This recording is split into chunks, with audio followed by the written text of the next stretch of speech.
Hi guys, ఈరోజు నేను popcorn chicken చేస్తున్నాను. అది ఎలా చేయాలో చూద్దామా? మరి ఇంకెందుకు ఆలస్యం, వచ్చేయండి. వెల్కమ్ టు మై ఛానల్ వరం మల్టీ గడ్డం.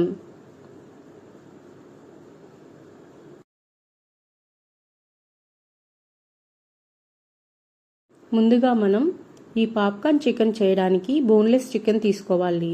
దాన్ని శుభ్రంగా కడిగి పక్కనుంచుకొని ఇలా తీసుకుని చిన్న చిన్న ముక్కలుగా కట్ చేసుకోవాలి.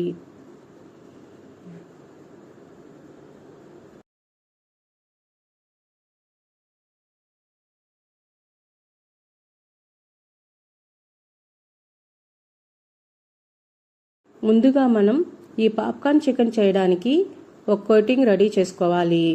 కోటింగ్ చేసుకోవడానికి ముందుగా ఒక కప్పులో బ్రెడ్ పౌడర్ తీసుకున్నాను. అలాగే ఇంకో కప్పులో ఎగ్గు తీసుకొని మంచిగా గిలకొట్టి పక్కన పెట్టుకోవాలి.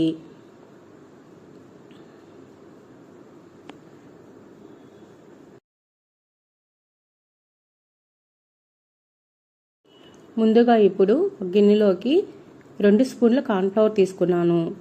అలాగే 1 స్పూన్ మైదా తీసుకున్నాను. ఇప్పుడు మనము కొద్దిగా గరం మసాలా ఇందులో యాడ్ చేయాలి.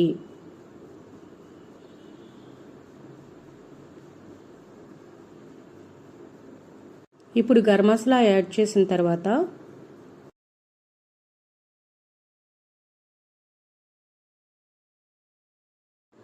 ఇప్పుడు ఇందులో మన టేస్ట్కి తగ్గ సాల్ట్, తర్వాత పావు చెంచా కారం వేసుకోవాలి.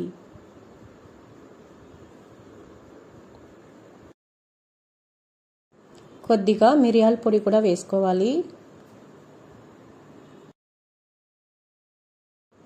మనం ఇప్పుడు ఏదైతే వేసుకున్నామో సాల్ట్, కారం, పెప్పర్, కార్న్ఫ్లవర్, మైదా, ఇది మొత్తం బాగా కలిసేలాగా ఒకసారి బాగా కలుపుకోవాలి.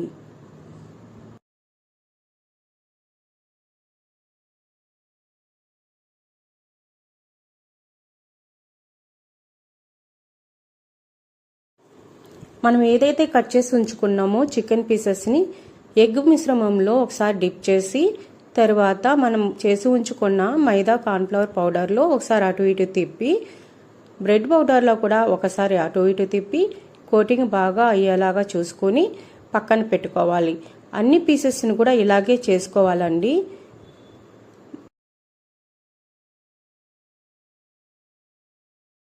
మనం ఇప్పుడు అన్ని పీసెస్ని ఇలా కోటింగ్ చేసుకొని పక్కన పెట్టుకున్నాం కదా. ఇప్పుడు మనం స్టవ్ వెలిగించి కడాయి పెట్టుకొని ఇందులోకి ఆయిల్ వేసుకుందాం. డీప్ ఫ్రైకి సరిపోయేంత ఆయిల్ వేసుకుందాం.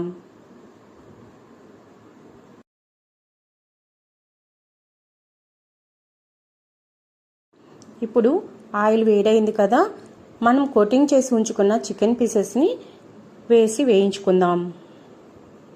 ఒకటొకటి వేసి వేయించుకోవాలి. అన్నీ ఇదే విధంగా వేసి వేయించుకోవాలండి.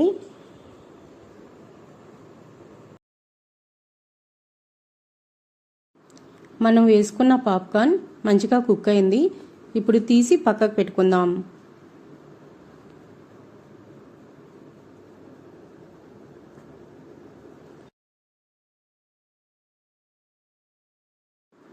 అంతేనండి, చాలా ఈజీ చికెన్ పాప్కార్న్ చేసుకోవడం. మీకు నచ్చినట్లయితే మీరు కూడా ఒకసారి చేసి ఎలా ఉందో నాకు కామెంట్ చేయండి. మన crispy popcorn ready. Thank you for watching.